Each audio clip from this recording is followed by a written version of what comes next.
In 1971, terrifying stains began to appear on the kitchen floor of a house in Bélmez de la Merelda, Spain. The ghostly patterns seemed to represent the faces of people, sparking a decades-long interest in what is known as the Bélmez Faces.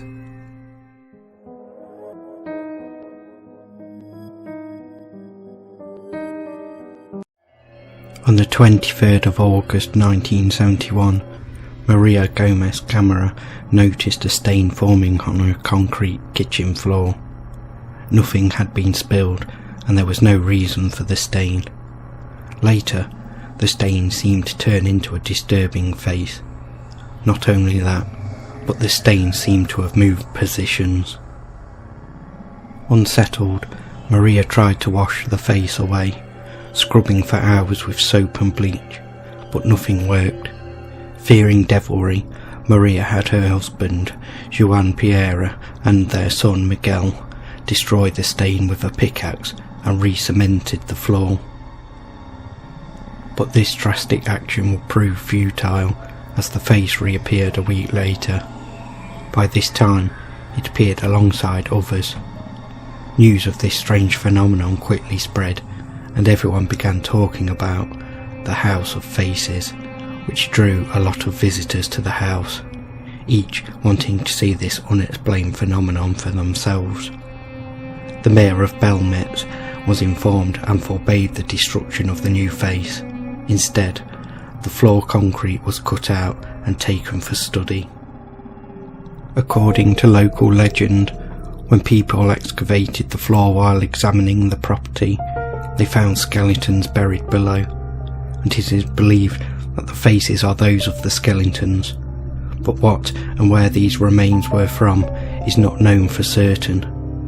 Many of the skeletons had no skulls, and the bodies were reinterred at the nearby Catholic cemetery.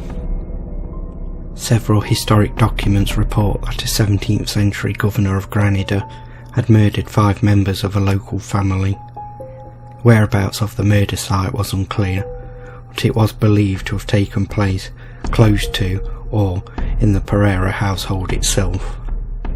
Another theory posed by several sources was that, as the house was so close to a church, it was probably built on the site of an old cemetery. Some contemporary reports cite the excavated remains to have been dated at around 700 years old. After the skeleton's discovery, a new floor was cast in concrete, and everybody thought that the phenomenon had vanished for good.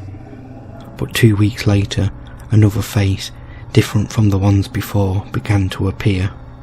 According to some, this face changed expressions and at times was heard wailing. Skeptical researchers have performed extensive tests on the faces and believe the whole ordeal was a hoax, and have concluded that the family used some kind of paint or chemical agent to create the images as a way to draw tourists to their house and turn a profit. They also cite that human remains were also found under other neighbouring houses, although the Pereira house was the only one to report apparitions. In 2014, investigative journalism TV show Quarto Milenio carried out a technical analysis in order to discover the possible hoax. The research was conducted by Jose Javier Gracenia, a doctor in chemical engineering and forensic criminalist. After extracting samples from the faces under the house owner's permission, Gracenia proceeded to analyse them and concluded that the images weren't made with paint, and according to scientific knowledge and techniques employed in the analysis, there was no external manipulation or elements in the faces. Several EVP recordings of sound were captured within the house, which included the voice of a child and groaning said to resemble a mixture of hell and a brothel.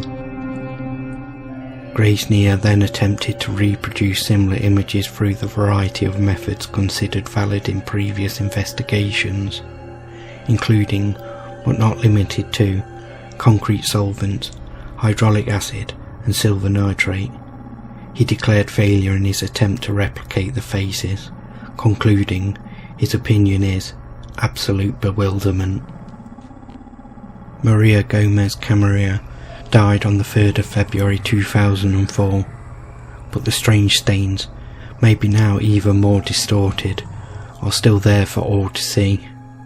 The origin of the faces still divides opinions, but ultimately it comes down to, do you believe?